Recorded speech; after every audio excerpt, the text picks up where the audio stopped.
Hello, everyone. Welcome back to another episode of After the Snuff. And it's here, the After the Snuff you've been waiting for. I am joined by our third place finisher, Beth, and our winner of Como Bluff, Richard.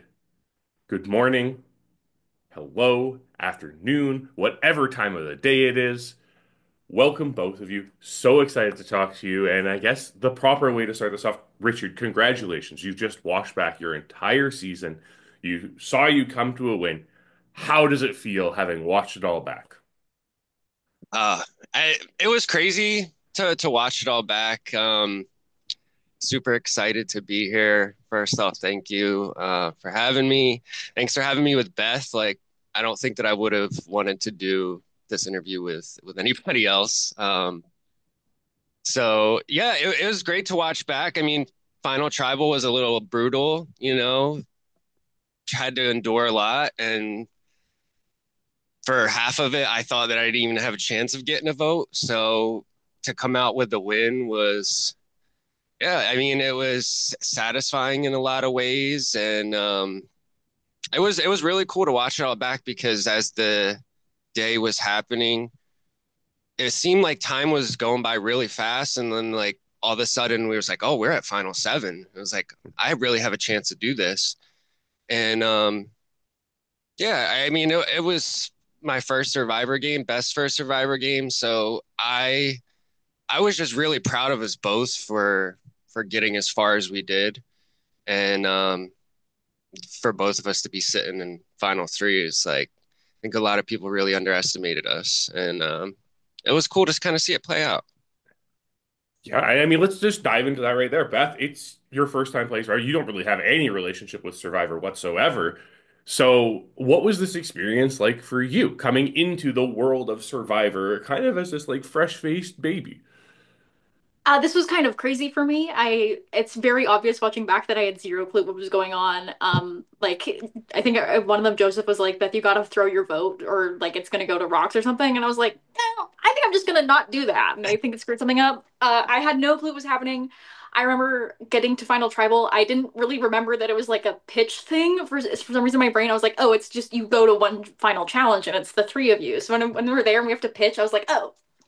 So I like friends and I tried and I like friends. And then that was all that I could think of. So I'm shocked that I made it to where I did. Wish I did say at one point that I did want to win because maybe that would have helped me get one more vote, but whatever. I'm proud of how far I made it. All right, and Richard, as someone who has partaken in the org community a lot, like has viewed a lot of games, but hasn't played one before. What was it like coming in and playing your first game? Uh, it was exciting. I was nervous. I honestly respected your answer at the end, Beth, about the winning thing, because like I think that I completely botched that question. But I played in other games. I played in the Traders and the Mole, Mhm. and the Mole you kind of have to rely on yourself. There's no voting, but the Traders, I made it to I finished fifth. I was the last trader in, so like I made it deep in a game before, so I knew that I had it like in me. But to come in and especially like right off the bat, y'all brought in four returning players, like who I've actually watched before, and Mhm. I clocked Joseph right away from Expedition Online and Marooned.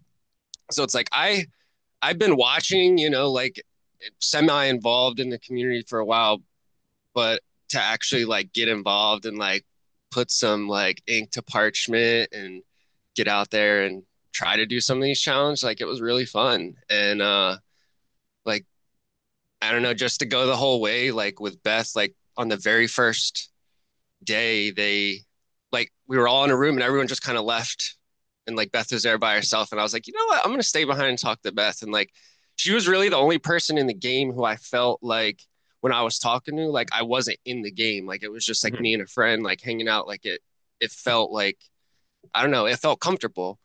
And everybody else like was just, like once you got in a room with them, it was just like, all right, back to game, back to game. So that's why like a lot of the times when you come to the games, you don't think like you'll find somebody that you'll connect with. And like luckily we just both got put into the cast. It was both of our first times, and I think like we meshed up really well, and like very grateful for that. And yeah, it was like I share my win a lot with her. She basically handed me the win. So yeah, it was cool to like kind of all see the wild dynamic of it play out. Like two different times my tribe wanted to vote Beth out, and like I didn't vote Beth. And then at Final Five, I had to vote Beth to like keep myself in the game and like ultimately keep her in the game.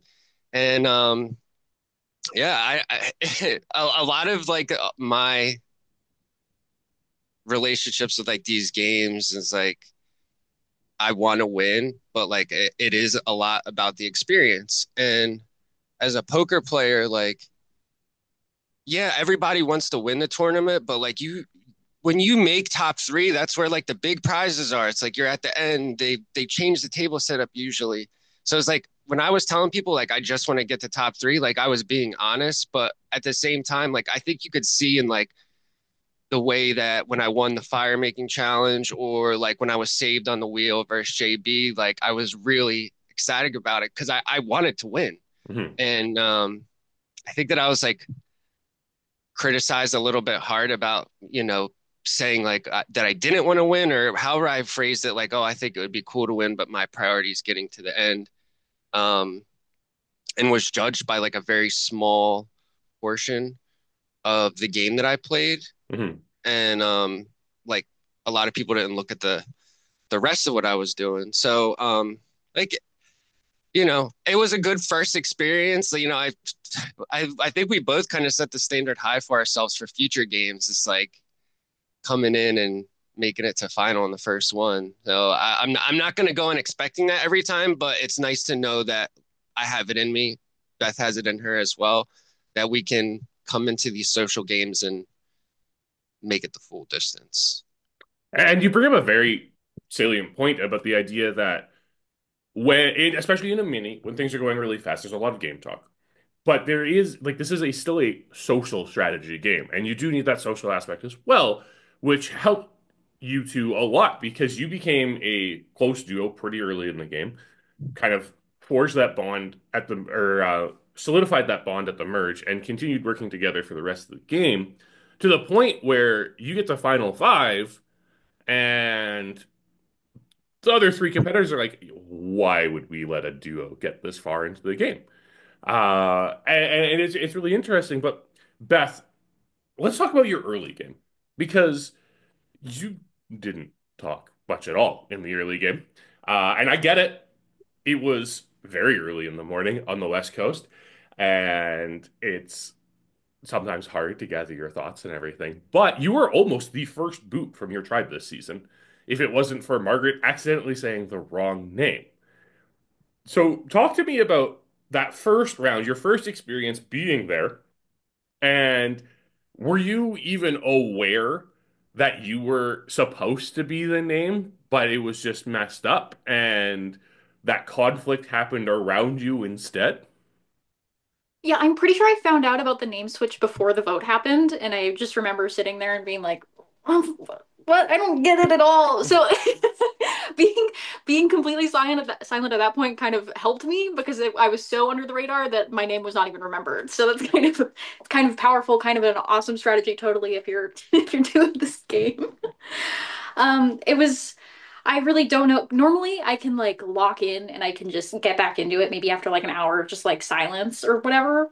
Like, normally, I'm able to get into it and actually make plays and do things. Like, when I play like board games or video games, like, normally I'll be like silent and not know what I'm doing for the first couple rounds, but then I'll understand it and then I'll know how to actually do it. But for some reason with this game, it took me so long that it took me till like around the final tribal for me to be like, oh, yes, my strategy the whole time was this. It was it was messy what I did, and it was not that entertaining to watch. But you know what? It worked out this one time. I don't think it could be duplicated. I think I just got very lucky with flying so under the radar at points, and then managing to be because for most of the rock draws, I think it was me and somebody else that was tied. So I managed to skip like a lot of a lot of the uncertainty. So I kind of just managed to be like I feel like a more silent kind of like Brien figure where he was constantly catching votes because he was just being such like a not a character, but like he was a guy that you were aware of. Mhm. Whereas like I'm not really doing anything, so that is a reason to vote me because like that's just such an easy thing to vote for. But just, Well, I think you bring up a good point though, right? Because there are of the six ties in this game, you are involved in three of them. One of them you weren't in the tribal council for. That would have been the instance where Emily gets rocked out. One you results in you having to cast the winning vote for the game. So we can even say you're involved in that one. And the third is the tie between Richard and Julia at Final Four. But for those three instances, you go to rocks. You say you've kind of put this target on yourself, and you've lowered your threat level, but you were targeted at points in this game. It was just you were never, and I think this is really speaks to how your game worked because yes, people wanted to get you out because it was the easy vote a lot of the time, right? Especially at the merge. I think you were an easy name to put out there. It was like, okay, well, you know what? We can get rid of Beth. It's kind of a concession in this instance. An easy name to like rally people around. Um, and in the subsequent rounds when you're voted for, yes, at Final Five, like Richard puts the vote on you to tie it and all that, but you aren't threatening enough for people to actually fully commit to that. And I think that's the important thing, right? Like you were just you held this position where, and I mean, survivor terms and everything, it's mentioned in the game, right? There's feelings of people felt they could take you to the final three because you'd be an easier win than some other people on the cast. And I think there's a misconception in the survivor community about what makes an easy win because I think like you don't know how someone's going to perform in Final Tribal Council. And, and I think we saw that in this season, right? Where we had Final Tribal Council going on, and everyone was kind of saying the same thing over and over again until Julia's speech kind of reared people up a little bit towards the end. Anyone could have won that tribal council, in my opinion. It just took whatever was said there. So thinking you can take someone to the end because they're easy to beat could be end up being one of your biggest mistakes in the game. And we've seen it in Survivor before, right? We've seen it in Samoa, where Russell takes Natalie White to the end, and Natalie pulls off this win because she's just nice. And sometimes that's all it takes to win a season. And the fact of the matter is, you went to rocks. You never were on the wheel for rocks. You never had to deal with that and that uncertainty. And because of that, I think you played this great game where you balanced this low threat level where people were like concerned of you taking up a spot at the end, but in doing so also had this high threat level because not enough people were willing to cut you because they wanted to sit with you at the end. And I've said it so many times. You can't win Survivor if you don't sit at the end. It's impossible. So it's really interesting to dissect that portion of the game and look at how exactly that balances out because it's so unpredictable. And well, we're talking a season of unpredictable here. But we go into the swap here. And you two both end up in very different situations. Richard, you end up on one of the tribes that goes to tribal council twice. I think at this point, like we can just say, yes, there are three tribes, but it was essentially two tribes. It's a four-person tribe and an eight-person tribe. Mm-hmm. And you end up in this first rock draw. So talk to me about that swap and how it impacted your game, how you were approaching it, and how that first rock draw influenced how the rest of your game was played. Yeah, sure. I do want to touch on first, like I loved your point about if you don't make it to the end, you can't win. I hope people out there are actually listening to that. Like all you people that want to come in and play like high threat target games, like I'd rather sit at the end 8 out of 10 times and win 35% of them than sit at the end 1 out of 10 times and win 95%. Like you got to get to the end to win. and managing your threat level is like a real thing. So, but yeah, the first rock draw, like you're right. It what basically was 8-4 because Beth's tribe kept winning, and I was actually okay with that because within that eight, I was in a very good position, Hmm. like very good. I was sitting 3-1 on the tribe with Julia, and then in the other tribe, we had Brien and Logan on, and well, it was a 2-2, right? It was Yeah, it was 2-2. Ava, Yeah. Ava and Ava Joseph. Joseph. Yeah. But we used our power from our side to be able to kind of pick between those three, um, and completely botched the numbers and the vote. And that's another thing in this game specifically. When there's a tie, there's no revote, right? Hmm. So a lot of times, like the votes might not be straightforward as you think that they are and end up in something very different. So all of us that were in a great position, we put all of ourselves at risk by allowing this to happen. Yeah, so once that happened and Emily got out, I thought that it was less likely that the ties would keep occurring. Um, but the next, think it was the next Very round next was round. the Yeah. Beth versus JB, right? Yeah. Right. So JB, and once he was out of the game, Beth, I feel like you were like kind of in the clear. He was always the one that seemed like he was like pushing the vote towards you. But on that time when it was JB versus Beth, my side all wanted to vote Beth, and like I was like, yeah, I really tried to down like because we had got called out very early in the Hmm. pre-merge about like being a duo. So like I very much tried to downplay that like publicly, but like privately was like, I'm not voting for her. Like, I don't care.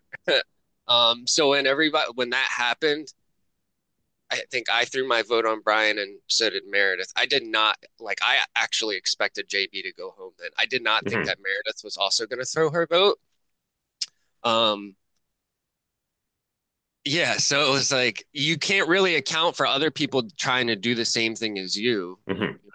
But all I knew at that point was And then again, when it happened again, I was like, I don't want to vote for Beth. Like she's the only person that really has like truly has my back in this game, and I I wanted her to be there, whether it was a tie or not. Like I hope everybody watches the secret scene at Final Five. Like I know I'm fast forwarding a little bit. Go watch the secret scenes. The very last scene is my voting confessional at Final Five, and I explain like fully why I'm voting Beth. I thought that I was putting myself on the wheel with Ava. I was willing to Hmm. go on the wheel basically to like make this happen and solidify us in the game.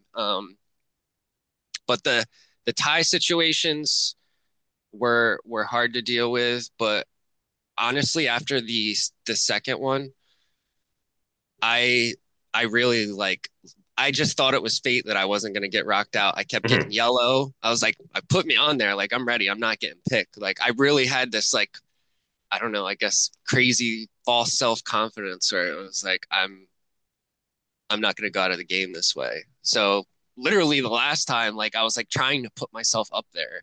Hmm. Um, my worst fear was either me and Beth would be on the wheel together or I would just get rocked out like Ava did at the last part. But um, I think that putting yourself at risk by doing that is that's a little crazy of a play. Like you have to have a really strong faith like in your alliance and somebody else to like it would have been very easy of me to just like go with my, group of people when it was the 8-4 and Hmm. 7-4 to vote Beth out. But I just didn't I don't know. For my personal game, I just didn't really see that was beneficial. Yeah, absolutely. And Beth, the swap was a lot different for you because you end up being the only member from your original tribe swapped onto this group with Erin, Meredith, and Connor, the latter of which you find out has been in this basement of your parents' house. So, what was that revelation like? Just like realizing there is someone there who, yes, you have a relation relationship like through me, have never actually personally met this person, but knows your brother and knows people in your life. That was pretty reassuring when I found that out, honestly, because I remember being kind of nervous that it was three people from the original tribe and me, because that's just such an easy thing. Like if we were to get to the merge, just to join the majority of the other two groups and be like, let's just vote out Beth, whatever. It's the easy one to do. So having like realized that I knew Connor, and then you can see like in some confessionals, I think Erin and Meredith both say like, oh, well now that's a little bit worrying because now they know each other, so now you can't really bet where Connor's going. I feel like that also kind of really saved me in that like fresh merge part of the game Mhm. because it was a little bit more uncertain about like who specifically I know. And I do think it is kind of funny that we got clocked so early, like Richard and I, because it was Erin asking like who I would not want to vote out, and I could not even remember what Richard's name was. I was like, um, I think there was one person, I don't know. And then we just went with that, and I was like, oh my God, I can't believe that outed that. But yeah, it was so reassuring to know that Connor was there. I was so sad that he was like rocked out first. I was like, sweet, this will be great for me if I also know Connor now, but whatever. Well, and that round is so interesting because the way it broke down, your swapped Ardonics tribe all went into a room together, and Aaron did like straight up ask you, "Is there anyone like off the table?" And you do say Richard, and it turns out Richard is who Aaron wanted to go for, but in order to keep you solid, like was like, "Yeah, okay, we'll keep Beth." And they really felt like they could work with you moving forward, and I think that is just kind of the benefit of they were the only people you could talk to for 2 rounds because you kept winning.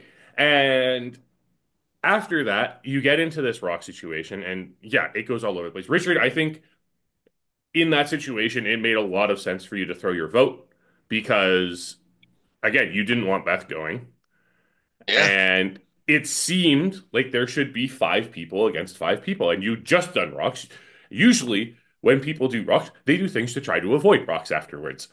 And again, like there was no way to know that Meredith was going to vote Brien there as well, because Meredith was supposed to vote JB based on the plan that was figured out, but alas, she did not, and it causes this second instances of rocks. The first time Beth is saved from rocks. And this really dictates the rest of the game here, I think, because I think Connor, had he remained in the game, changes the dynamic so much. 100%, 100%. Uh, Like, like he was the one who wanted to sow chaos, but his leaving is actually what sowed the chaos because I think if Connor's there, there's a lot more solidification of alliances in the game. Because if we really look at it, yeah, Julie and Joseph kind of work close together throughout the game, um, especially like when they were trading off immunities and everything. mm-hmm. But aside, and like JB and Ava were working fairly closely, but no one was as close as the two of you were in in the grand perspective of things. So I think Connor going there kind of opened the game up to be a little more fluid. Yeah. No, I definitely think we had the strongest like duo. We were the strongest like duo in the game and like the most overlooked. And I this was my like this is my plan. And again in the secret scenes, I'm like, I think that I could work with Erin. I watched her play before. Like Mhm. I know she's like ferocious, but she's also like extremely loyal to the people that she plays with, right? So I'm thinking like, all right, I throw my vote on Brien. JB goes home here. Then I can go and work with Beth, Erin, Connor, and Meredith and just Mhm. pick everybody else off. And once Connor was the one that got wheeled out, then I was like, all right, I got to pivot and just work with my original people, which is kind of boring. Like, kind of just, tribe versus tribe. It's kind of boring. You like when things get shaken up, right? So, like, I was fully planning on coming over, like, with Beth, Meredith, Erin, and Connor and just like running that 5 to the end. And when Connor got wheeled out, I was like, I can't keep Erin around because sh that is a short. She already has one vote for her. Like if Mhm. she makes it to the end, Connor's not going to vote for anyone else. I don't think.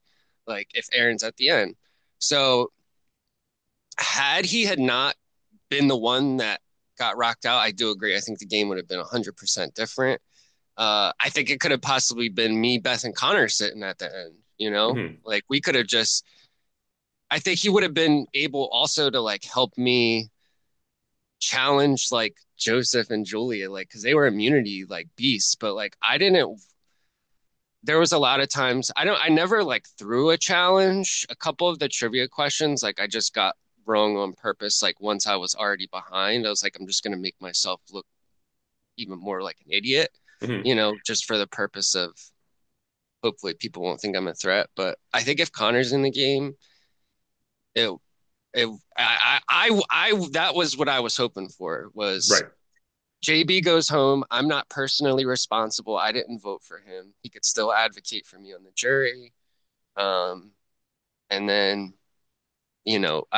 I still work with Beth. She doesn't have to like turn on Erin or Meredith or anybody. She could still work with Connor, who like they had a friendship with through her brother. So it's like I thought that would have been fun. And the wheel chose Connor and kind of like made my path for me, and I just had to follow it, best that Hmm. I could. Yeah, absolutely. And I think you make an interesting point because if we're looking at the boot order, it does look kind of like that original Tortilla tribe is just taking out that Ardonix tribe. Yeah, we just Be smoked them. That's it. yeah, Like we just took them be out all one by one. yeah, because it was what? It was Connor, then Aaron, then Brien, that Mhm. little bit where JB goes, and then Meredith goes Yeah. instead, or goes afterwards, and the original Tortilla tribe is all that's left in the game.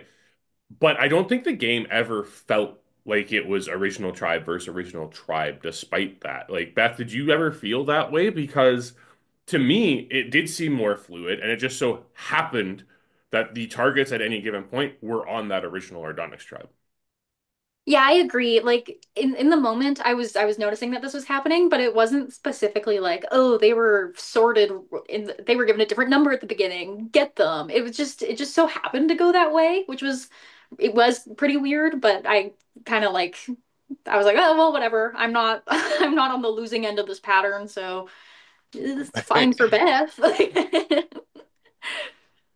Yeah, and I mean, part of it also comes from the fact that, Joseph and Julia were winning immunity, so that does take off a name from the original Tortilla tribe at each and every round. But speaking of immunities, Richard, the second individual immunity is the one where there were the trios that broke off and eventually competed against each other.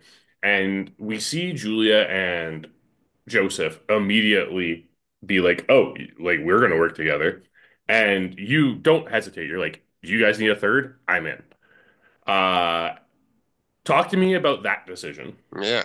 I mean, it was very calculated, a little bit premeditated, because like us, we had just talked before about like, hey, maybe us three should like have a thing where we kind of like the threats protect the other threats, and Hmm.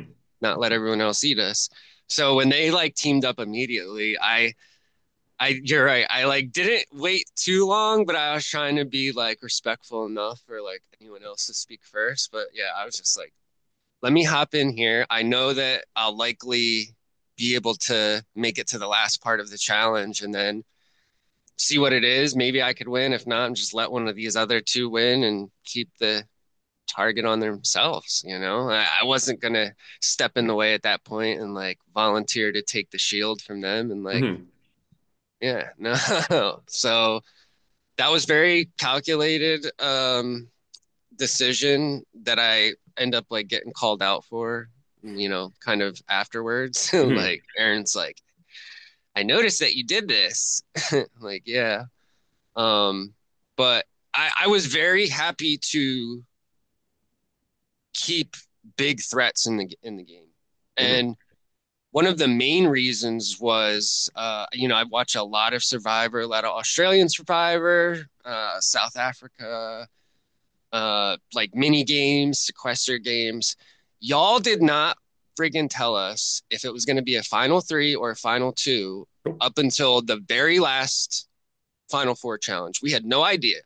So I had this feeling it was going to be a final two game. One of the questions like Julia had in her little menu was, is it final three or final two? So I had it in my head, like, it's going to be final two. Like, hopefully it'll be me and Beth sitting there, but I need to keep these big threats in the game because it's going to be a long game. And at final 4 or 5, you don't want to be the tallest person in the group because like you're going to get your head chopped off.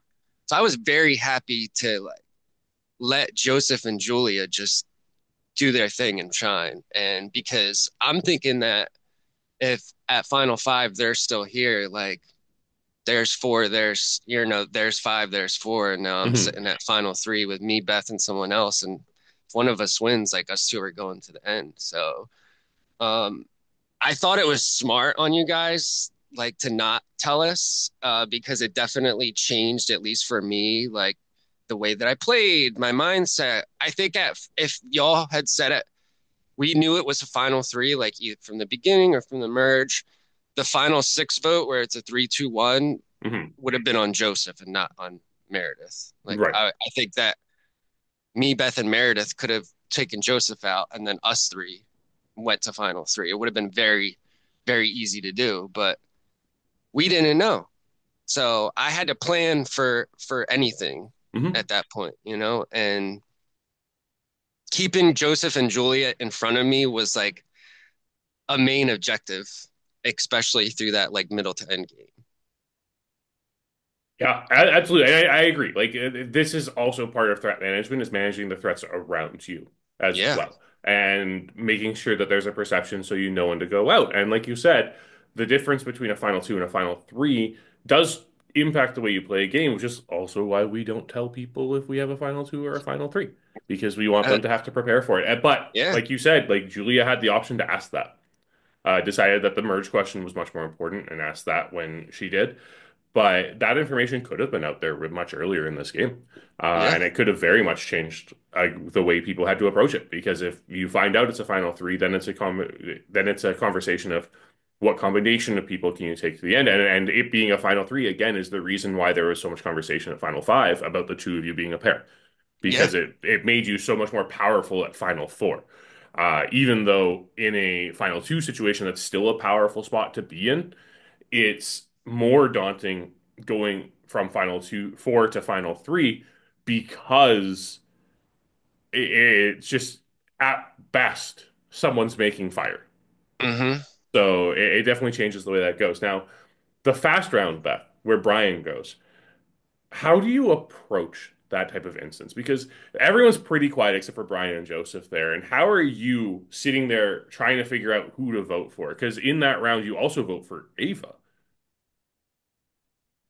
Yeah, that round, I think that one was a round or two after the challenge with the threes. And I remember in my mind, I was like, okay, Meredith and Brien, we somehow made it past that first stage. I love these people now.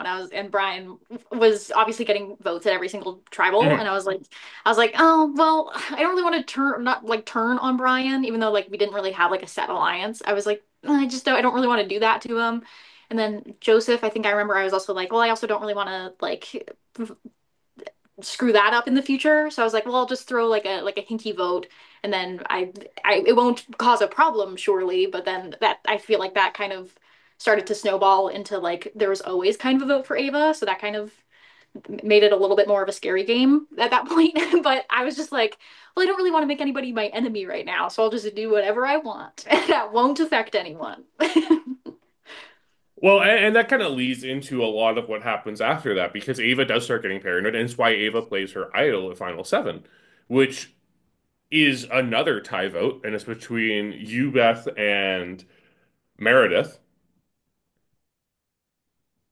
And then it's rocks. And it's only the three of you, Richard. It's yourself, JB, and Joseph on that wheel. This has to be the most unsettling wheel in the entire game, right? Because this is the 1 in 3 chance of going home. Yeah, definitely. It was the biggest wheel of the game, and it had like us three who had been on the same tribe, been working together like loosely from the beginning, and one of us like was going home after none of us got any votes. I don't think. Did Joseph get one vote there? I know it was 3-3-1, right?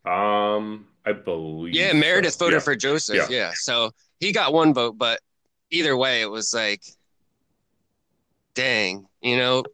But at the same time, like I had this feeling like that I wasn't gonna get chosen. And luckily, like the wheel just ticks back off me and lands on JB. And I mean, that wheel probably was like the most ideal. Like I loved JB.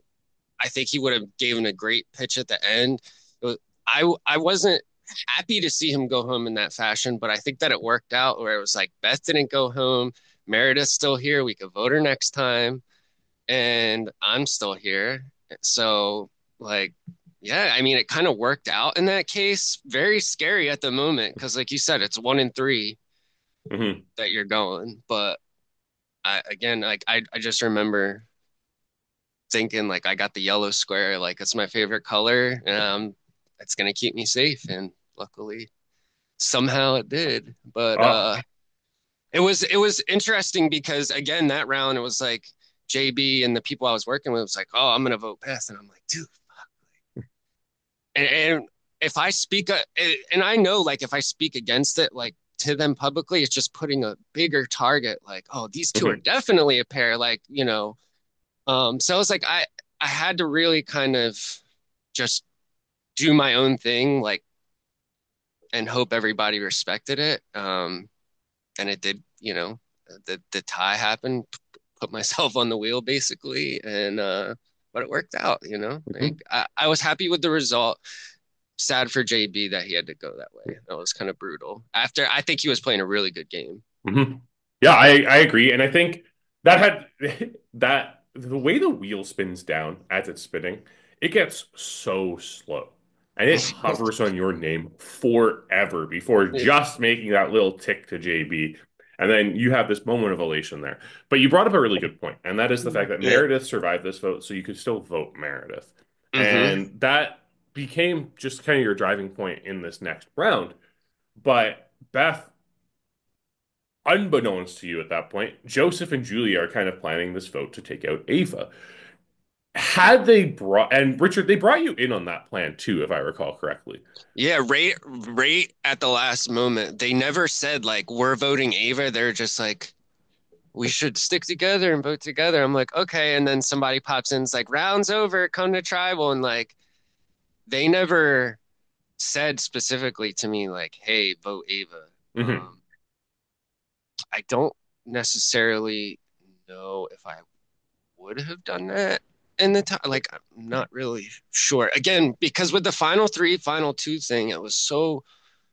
I wanted at least Joseph in the game for sure. Had I had Hmm. known who Julia Rowe was, like prior to me coming in, I would have gotten her out like immediately. Hmm. It's like after this game, like I played in another game that Brien from the our cast had invited me to, and a bunch of the Corkscrew alumni were playing in as well. And like I found out about the legend of Julia Rowe and like how great she is at these games and like usually makes deep runs. So I was like subtly trying to protect her. Hmm. Little did I know like that she probably would have like clean sweep. Nah, well, I think Beth would have actually gotten 2 votes like if I went out at final four because I would have voted for her as well. But like Hmm. I think that if Julia beats me in fire, like she probably wins.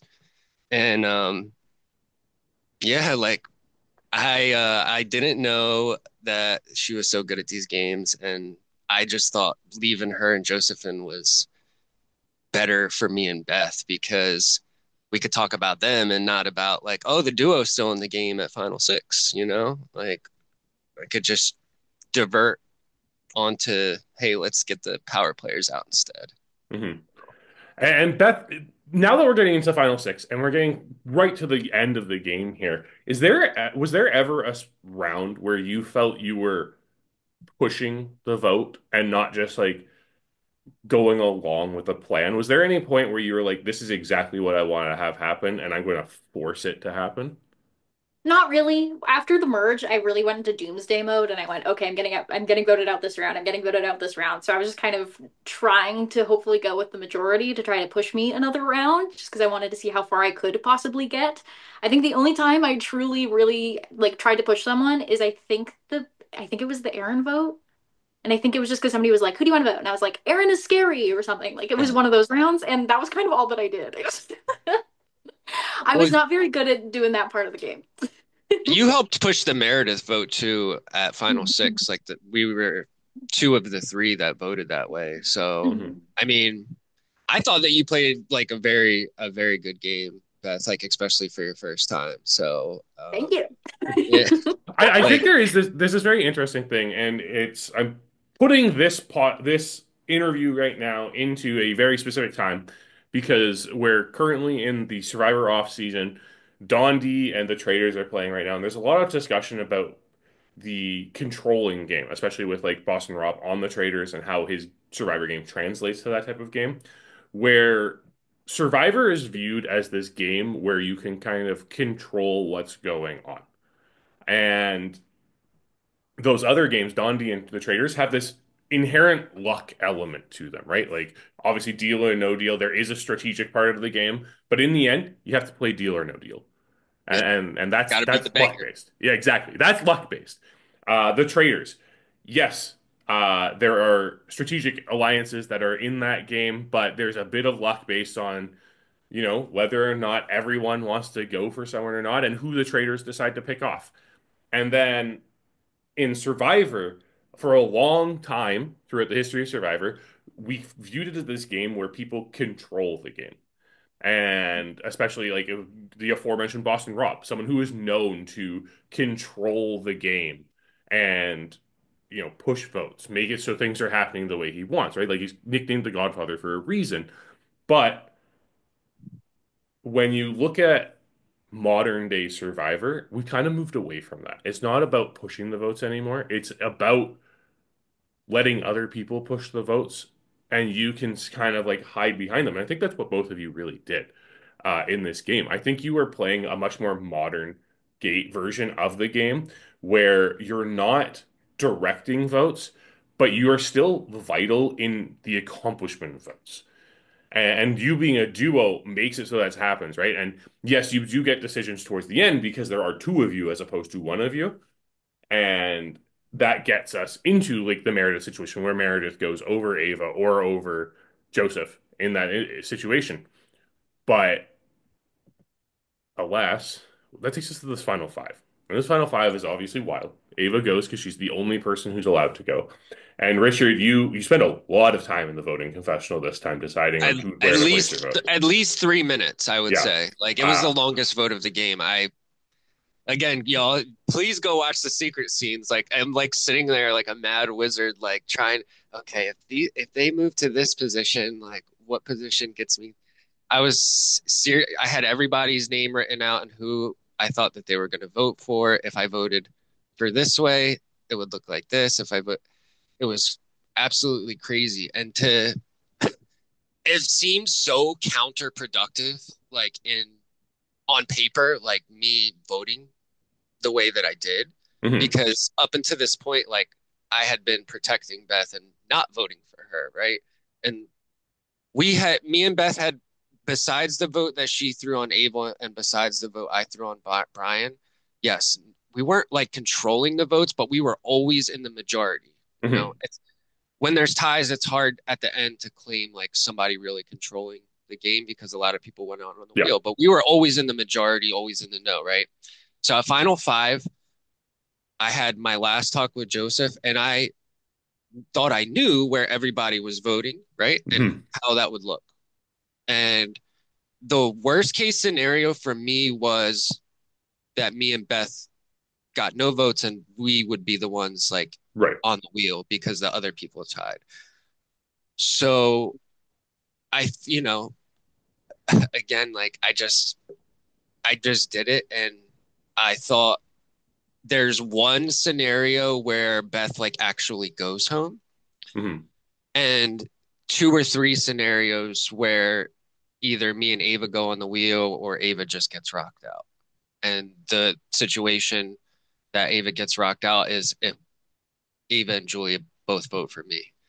And yeah, I mean that's exactly what happened. And best case, me and Beth walk out unscathed as a duo going into Final Four. It was like I don't think people really like gave me credit enough for that and like kind of like criticized me for voting my like best relationship in the game at that point. But I think if I didn't do that, well, I mean, I know if I didn't do that, I'm out of the game, Mhm. right? Yeah. If I vote for Julia with Beth, I'm gone. Yeah. Very, very true. And I think this kind of plays into what I was saying about this idea of control versus luck. And like people look at luck in Survivor as a bad thing, but it's inherent in every game. There needs to be luck, obviously, Absolutely. right? Like again, there were five ties before Final Tribal Council in this instance, and like you needed that luck in order to get towards the end. And this is one of those instances where, yes, you put your vote on Beth, and there was a lot of strategy behind it, but you also had to get a little lucky that, Yes. Beth voted Julia, and for some reason, Julia and Joseph voted for each of you, and it just worked out that way for Hmm. some reason Yep. that you two both ended up being safe here and Ava went. And if it to me it feels like yes, there's luck there and that could devalue the strategy of it, but you can also play into that strategy. And I think that is one thing that you didn't push in your final tribal council. You didn't push this idea of like this was a defining moment in my game where I made this decision and it made it so that you had to deal with this duo of us in final four. Yeah. No, you're totally right. And I give Joseph a lot of credit. Like I'm sure he is an amazing lawyer, right? Mhm. Because I haven't really spoken on this or told anybody this yet, but so Joseph, the first question we get is from Connor, right? Mhm. And he says, "Did you play to win or did you play not to lose?" Yeah. And Joseph gets to go first, right? And he almost verbatim gives the pitch that like I had just been talking about when we were waiting to go in about Mhm. like I've been playing since before the game started when I got the rules. Joseph never had a shot in the dark.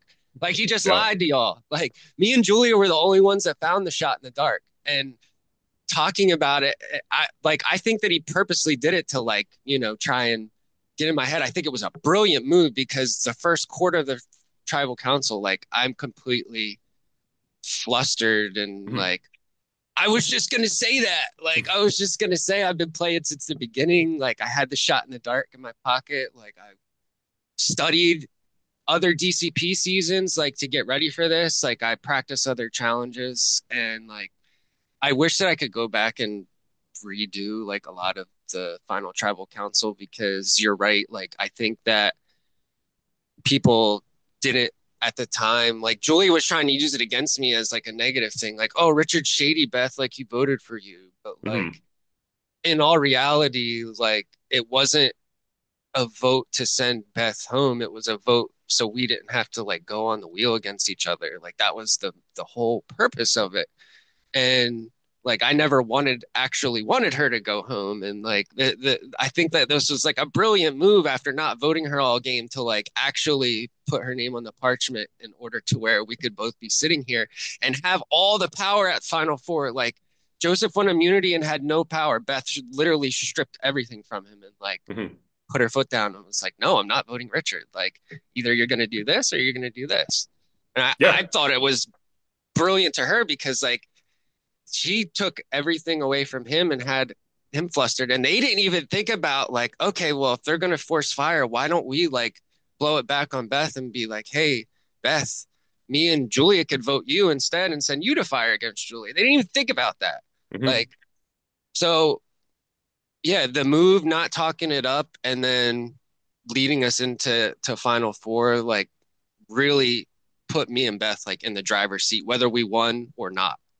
Yeah, and that's a very good point. And Beth, I think that's one of the most interesting things about Final Four is that you were so adamant. You were like, I am not voting Richard out here. And again, you were in a safe spot because they were really pushing Richard. They were trying to convince you. They weren't trying to convince Richard to vote you. And because you were so adamant, you forced them. It's like you're either voting out Julia or they're doing fire making. And we saw the criticisms that Joseph got for putting Julia into fire making in the first place, right? We saw that at Final Tribal Council. So, did you feel that power there? And did that feel like one of those moments where you were defining the game as much as you were? Because I think, again, as we were talking about like your threat level and how people wanted to take you to the end of this game so badly that Joseph could have made the worst decision of his life to give Julia a chance to get to the final tribal council. Yeah, at that point, I like had kind of felt that like what I was saying was like trustworthy and that people were taking me seriously and that nobody was really trying to sort of switch me. I think that was the round where Julia, I think she tried to pitch her case, and I was like, eh, a heart. Like I was not being very subtle at all. But they again because I was not familiar with this game going into it really. I was like I was a little bit uncertain with myself because I was like, "Oh, well the best final tribal would be all like the three like strongest people like that would be the most entertaining. Like it would be like really like the best winners." So I was like, "Oh, they might vote me out because then the final tribal will be more cutthroat and more fun." So I was still kind of uncertain, but I did feel that my words were being conveyed actually. I think you have a very good point there where again, like you're not familiar with the game. Did you feel not being familiar with the game was a massive disadvantage to you, or do you think it helped you in your game? I think it helped me get lucky because everybody in the game knows how the game works. Like I did not comprehend the idols really at all. Like I know what the idols are, but I was like when people were like, "Yes, we know that this person has this one." I was like, "How did I don't know how you know that." So like I just kind of ignored it every single time. Like the one where Julia very obviously had the idol, like she went to Chick-fil-A, and I feel like that should have been a sign. But I I went into it. I think people just didn't expect me to make the moves that I made because it's kind of not the move that you should really make with the information that you have. So it was kind of like a little bit of a wild card, but in like a weird way. Like No. Yeah, I agree with that. And I think that is one of those things where one of the things we take pride in as DCP is that we pull people from a lot of different experiences of Survivor, right? We focus like obviously when we're putting applications out, a lot of people who apply for our games are org veterans. Like those are the people looking for games, and it's why we spend so much time recruiting. It's why I legitimately told you in my apartment, Beth, you're applying for our next game because I knew you were inexperienced, but I also knew you had this personality that can come out. And did it completely come out in the episodes? No. I think Beth, you have this great personality, which is what draws someone like Richard to you, right? Like you have that ability to draw people in. And even if we do have a rivalry in every board game we ever play, because you always screw me over, it's still, there's still that colloquialism there and that camaraderie which makes it you a very pleasant person to be around, and you have a game sense about you that really pays off in this game. It's again why I pitched the game to you in the first place, and when you easily said yes, I was like, even better. I don't have to actually make a case, but because of that inexperience, it changes the scape of the game and it changes the way experienced players have to play the game.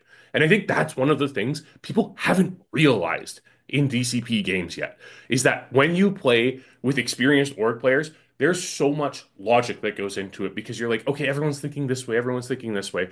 And I mean, I have infamously said, I literally said it on last week's After the Snuff as well. There is no logic in orgs because you cannot account for how people are going to play. And a lot of that has come from my experience both creating and playing in DCP orgs. When you are playing with people who know Survivor as well as I do, right? Someone who watches every season multiple times, who podcasts about every single season of Survivor.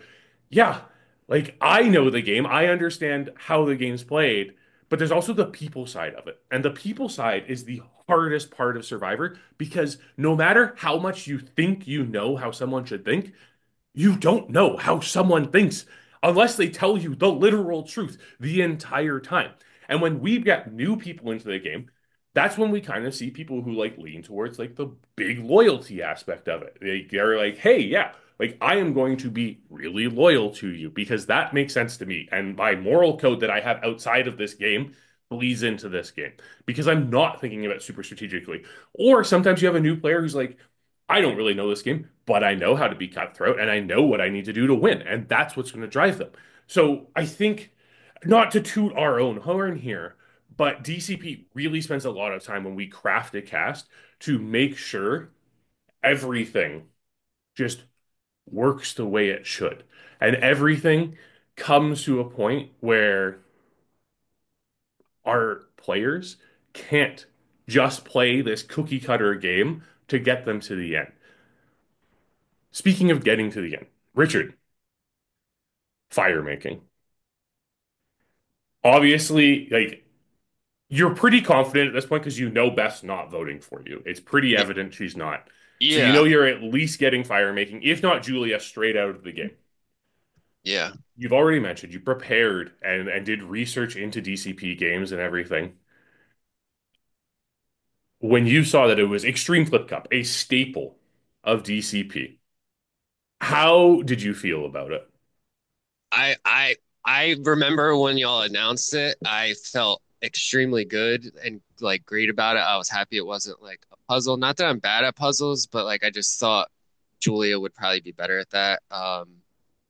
And I remember like telling her like, "Oh, congrats!" Like I was buttering her up to make her feel so confident about like being able to just like destroy me, so that way when she got out there, like a lot of times when you're expected to win, the pressure's on you, right? Like Mhm. when you paint yourself out to be like an underdog in something, like it's a lot, I don't know, it's received a lot bigger as when you actually do win. So I remember like telling her like, "Oh, you got this. Like I don't stand a chance." And but really in my head, I was like, I think that I'm gonna win. And Mhm.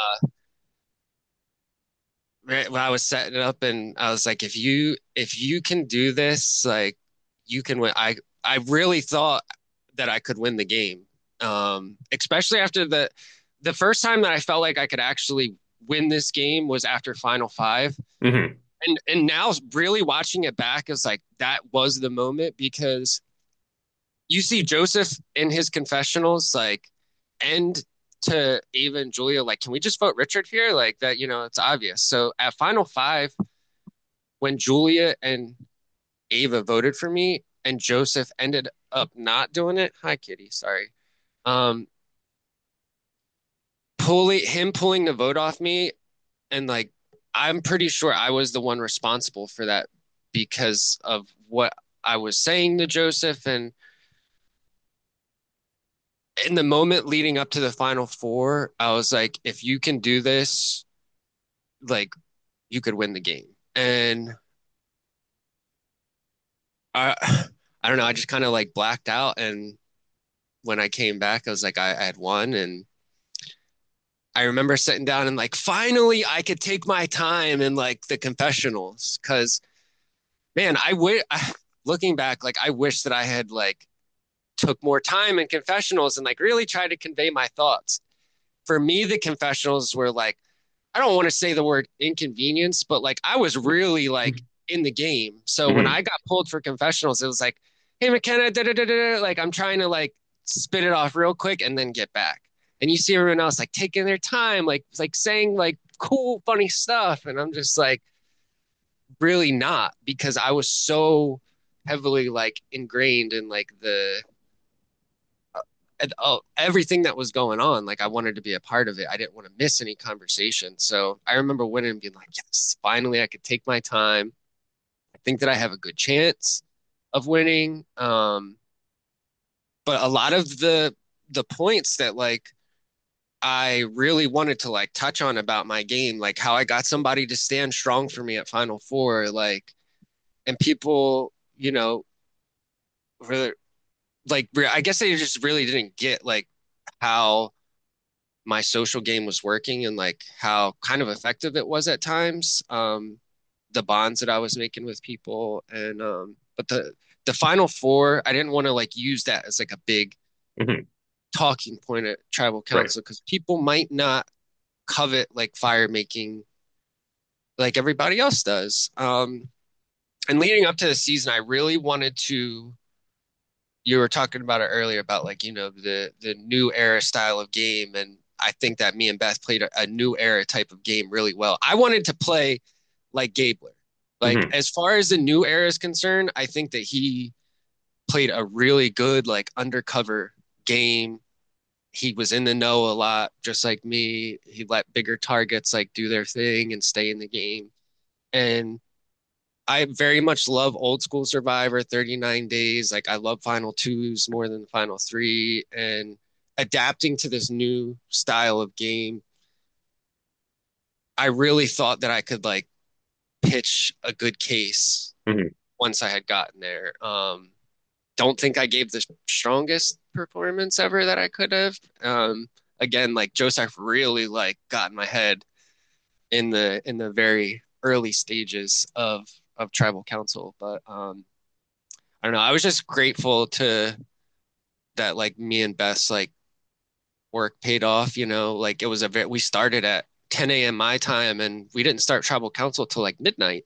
Mhm. So it was a very long day, and the fact that like we were both sitting there, I don't know. I just felt good about even if like I had lost, like I still felt really good about the way that like I had played, the way that Beth played, us both making it. It was like, kind of like a dream situation at that point. Yeah, I think again, like these are all good points that would have brought up at Final Tribal Council, and then again, it's hard to come up with Final Tribal Council speeches 14 hours into a game Yeah. where you've been playing all day, you're emotionally tired, you're mentally tired, you're physically tired at this point from nonstop gaming. Beth, you mentioned it earlier, and you kind of forgot Final Tribal Council was like a pitch at the end. So, what were you thinking going into this final tribal council? Straight up zero thoughts were in my brain. I was like, wow, I made it to the final tribal. Awesome. Time for an awesome game that'll probably come in third in probably. Because at this point, because like, let's say this is max amount of knowledge of Survivor you can have. I'm like here. So I know the majority of the game, but then final tribal, I think just generally I have missed in my past. So I was like, okay, I'll be able to roll with whatever this is. And then it was like, just not expecting it to be like, okay, go over your actions and why you deserve to win. Because again, I was in doomsday mode. So I was like, well, I don't deserve to win because I should have been out when Connor was out. Like, I was fully just like fumbling and trying to think of literally anything to say. And it was, oh my God, it was hard to watch that back. Well, I mean, let's talk about it. Let's dive into final Yeah. tribal council here because I think I said it when I spoke with Julia and Joseph the other day. The first part of this final tribal council was a bit of a lame duck tribal council, right? It was kind of like dumbstruck. It's the end of the day. How do I go into this?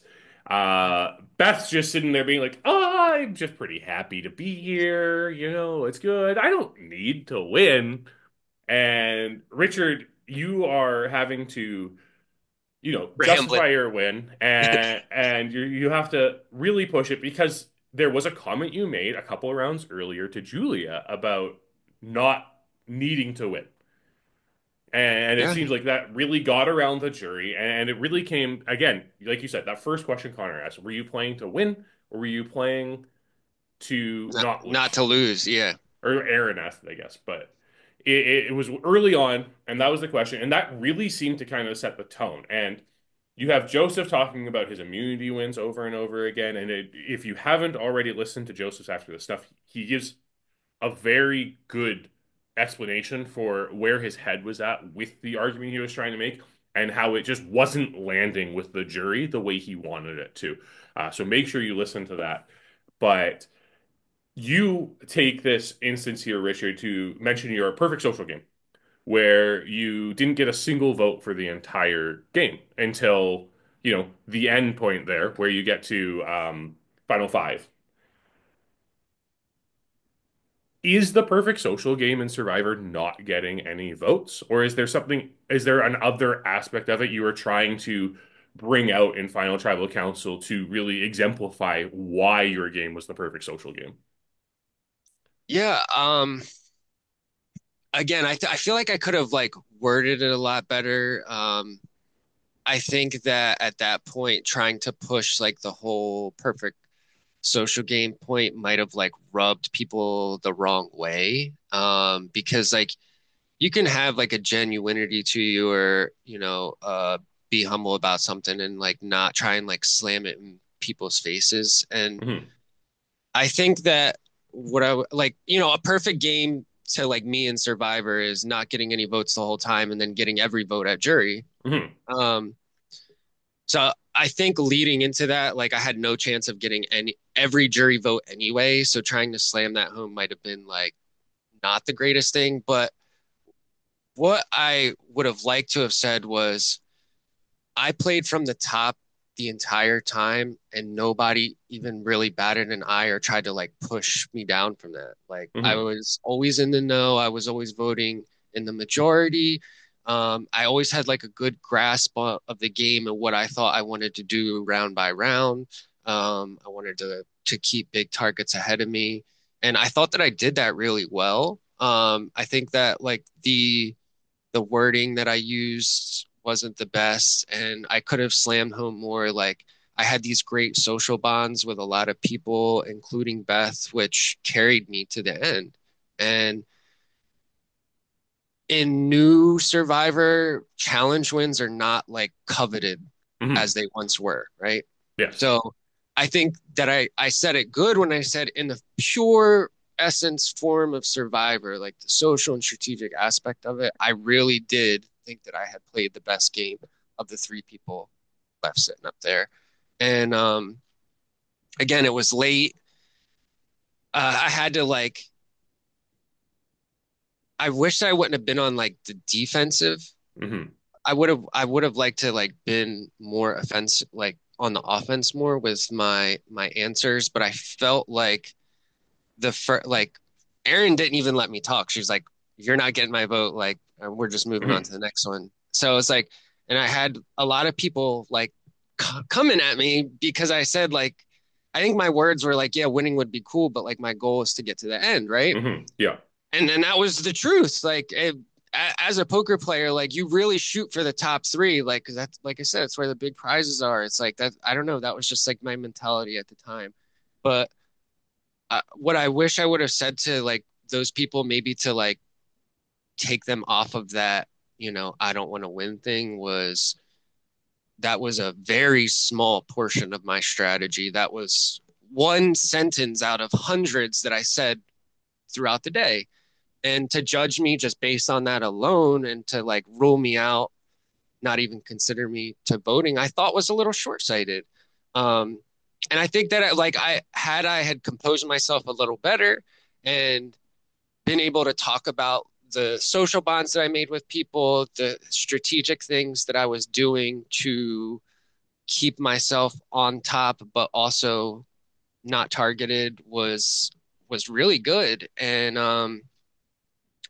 just small little things that I did throughout the game that I wish that I would have talked more about at tribal council. You saw a lot of the times after the vote, I would come back in the rooms and I would immediately start talking about, oh, I voted for this person. Hmm. I would kind of get people to like lead me in the right direction of tell me where they voted so I could document that and then go forward like, oh, this person voted this person. Like I kind of know where their head's at. And I think it causes for a really funny moment when it's me, Ava, and Beth. And that's like, I voted for you, Ava. And I was like trying to make a final three with those two at the time. It was pretty hilarious. But I just didn't talk about like all the things that I wish that I would have talked about. And I think that had I had done that, maybe I would have got an extra vote from somebody like Julia or Ava.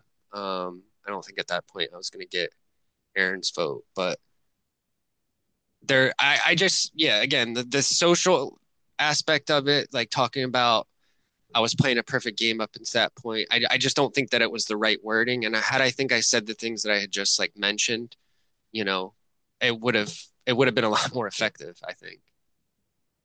Yeah, and again, like this was a final tribal council that was really hard to navigate because one thing people don't think of in a mini sometimes is like you don't get time to formulate your perfect final tribal speech Yeah. because you get here's 2 minutes, okay, final tribal council starting. Yeah. And it's like the three of you sitting in a room as we bring in the jury and then explain how final tribal council is going to work. Maybe pay more attention to when we explain how final tribal council is going to work, but it helped, right? And then Beth, there was a lot of I want to say it wasn't quite hostility, but there was a little bit of animosity from the jury towards your approach to Final Tribal Council. And like you said, like you kind of forgot it was a pitch for yourself at that point. But a lot of it was like, and we get to Julia's speech, and Julia is like, Beth, we want you to give us an excuse to vote for you. And obviously like Julia's jury speech and like the bish that shits aspect of it all really did change the entire dynamic of that final tribal council. I mean, no, Joseph Richard came out swinging at that point, but Beth, you kind of doubled down on the fact like I'm okay just being here. So Well, talk to me about it. Like if that had happened earlier on in final tribal council and someone was like, tell us why we need to vote for you, would that have changed your approach to final tribal council? And if so, like what pitches would you have made to the jury to make them vote for you? Well, in hindsight, because I've been thinking about this, I'm like, well, I should have and I could have pitched like, oh, because I was trying to stick with these alliances so far, I was trying to push all of you guys further, like aside from Erin and Meredith, because I do think being truthful that like, hey guys, I did turn on you. I feel like that still like even if I'm saying like, hey, I did something bad to you, that's still like opening up that I'm being honest. If I was like, okay, I've pushed you guys this far, I with just hoping for like all you good players to go further and forward. I just wish that you would like turn your vote to me or something, like some sort of pitch like that. But I think I just was I had just already like kind of like locked in at that point that I was like, well, I don't really care where I place. Or if I like if I was like, oh, if I switch out now, I don't think that's really going to change anyone's opinion. Like this was edited out, but I remember JB was like, do I should I even ask you a question? And I was like, no. We did edit that out. I thought it was like one of those things that we could leave out of the edit. No one needs to see that. Yeah, but I was like, going into it, I was like rewatching it. I was like, oh God, this is gonna be so embarrassing. And then when it was edited out, I was like, okay, actually, that's kind of really funny that that happened. So I don't. But I think having that being said to me, and like I didn't care, obviously, love JB, love you, bestie. But it was that, and then getting hit with the bitch that shits. Sorry to my parents. I was like, yeah, you know what? They're right. I'll take third because I was expecting to get like what there was like 14 of us. I was expecting to get 14th. Like I was not expecting to get that far at all. So it was already a massive win for me. And genuinely I was like, if I get one vote, that's going to be a miracle. And I was like, thank God Connor voted for me because if I got zero votes, it would just kind of be a little bit pathetic for me. But yeah, thank you, Connor. Thank you, JB. Love everyone. Well, you didn't get zero votes. You did get that one Connor vote. And Yeah. because of that, you actually end up being the sole vote to decide who wins the season. And obviously, you cast your vote for Richard, the person you've been working with the entire time. Was there anything Joseph could have said that would have gotten your vote at that point? Not really, because in my mind I was like, okay, I can play this either like sticking with everything that I actually said in the final tribal and making like, because I know at this point I'm not getting votes. I know how that works, but I'm like, okay, well if I go back on the literally only thing that I was saying I was doing, and I was gonna vote for Richard anyways, it was like a 1% chance. I was like, maybe it would be kind of funny because in my interview for this, I was like, I was trying to do the Connor thing where I bring chaos, but I never like woke up really, so I never really did it. So I was like, this is my one chance of doing the one thing that I said I would do in the interview, and I was like, no, that would just suck. Like if I was watching this and I was engaged and then it was like this happens, it would be like, what? So it was very extremely unlikely that it would happen unless like I had like the image of Connor like enter my mind and be like so a little bit more chaos or something. That was the I feel like I would just need like some sort of magical event like that to happen for me to have switched my vote then. Yeah, and well, now looking back on your first game, it's your first time ever. What did you learn from this experience? Um I need sorry parents, I need to be a bitch that shits. I did learn that. Sticking with I do think sticking with alliances was really good, like Richard. High five. We killed I it. think that's I wasn't really expecting that going in, especially because I was so silent. I was like, okay, well, I'm screwed. I've got this one like this one kind of conversation that I've had with Richard. I'm gonna stick through with it. I'm gonna see if I can make sure that this actually happens. I was just yeah, I just really I went really ham on trying to form the alliances, but I just wasn't talking enough. Well, and then more importantly, like now that you've done this, is this a one and done? Is this something that you're like, okay, I've done that, I don't need to do it again? Or would you be interested in playing more of these games and adjusting your game based on what you've learned? I would be interested. I got a message from someone on Marooned asking if I wanted to join because it's a Vancouver-based one, and Yeah. but it's camping. So I went, no, I can't do that. But getting that sort of like message, like, hey, here's a Survivor thing, I was like, this is actually kind of really fun. So if the opportunity did arise, I would want to do it, but it would have to be online like this. I could not do an LRG. Man, I haven't even gotten an invite from Maroon to play. So I've got crazy charisma and riz. yeah, exactly. You're pulling more than I can here. Richard, obviously, like again, congratulations on the win. You Thank do you. manage to pull it off here. How does it feel? Like knowing that you've got this win and that your loyalty to Beth is really what ultimately propels you to it. How is that experience and how have you taken it into games you've played since?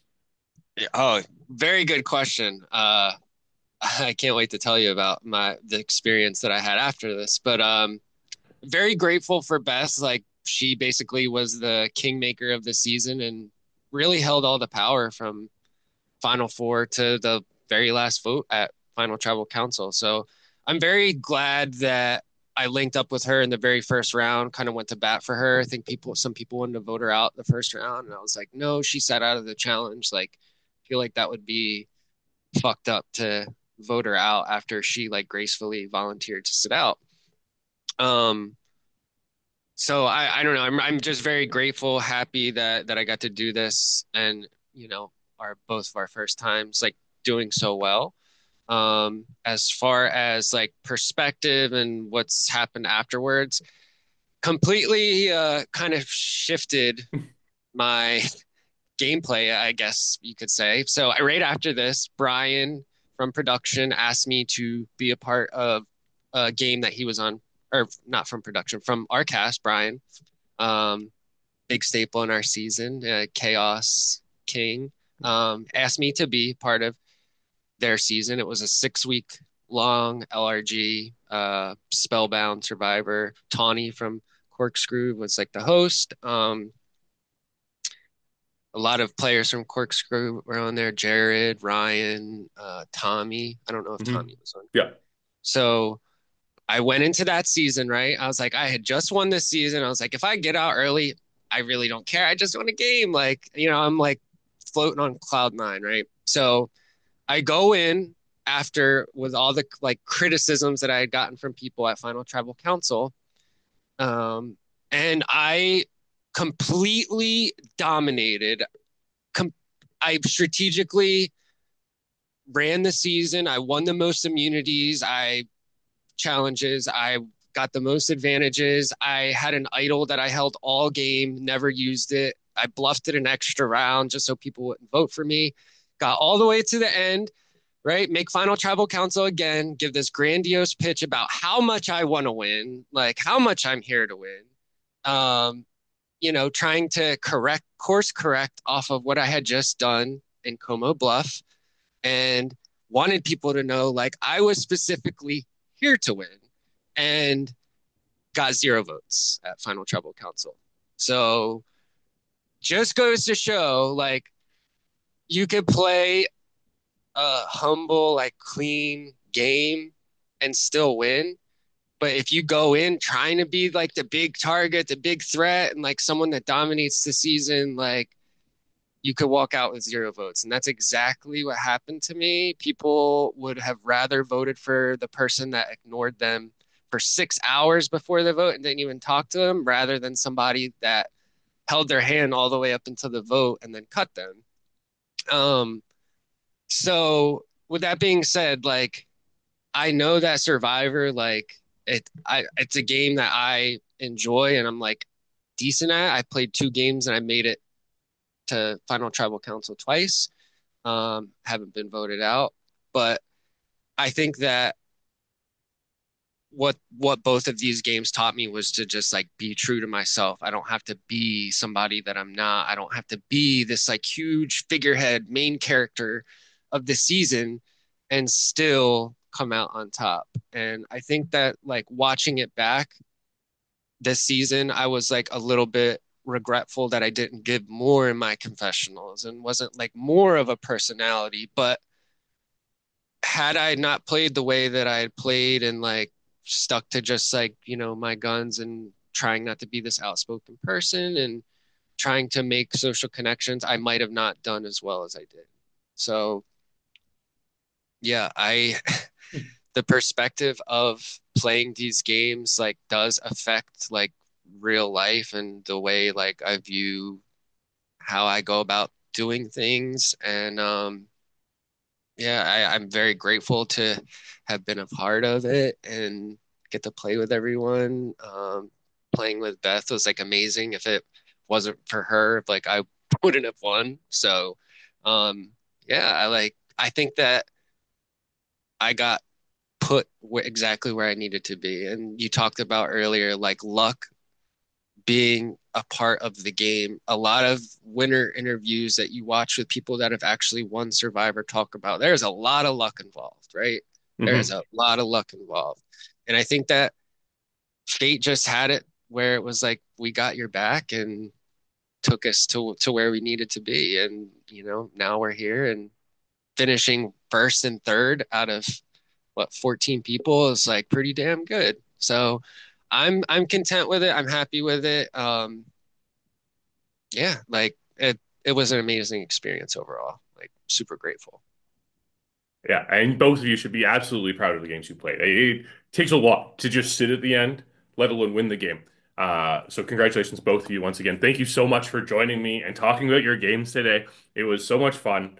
And we got to do one last thing. Obviously, it's the same thing we do at the end of every After the Snuff. Beth, what is one word to sum up your game?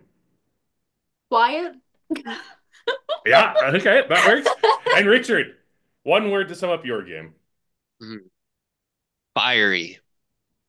All right, I like it. I like it. Thank you both once again. Thank you everyone for tuning in. That's it for After the Stuff this season, but don't worry, we'll be back eventually. Make sure you like the video, subscribe to the channel so you know when we're back. Applications will be coming out for our next org soon-ish, eventually.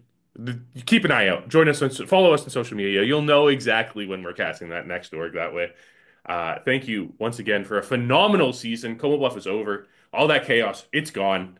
And we can move on. But you still have a couple things you can turn out because tomorrow night the reunion is airing, and you don't want to miss that. We're getting all of these crazy people back together to reflect on the season, and then on Thursday, production will be breaking down the production draft, and we'll see who gets to be crowned the winner of our little production draft here, and who gets bragging rights going into the next season. Thank you all for tuning in. Have a wonderful time.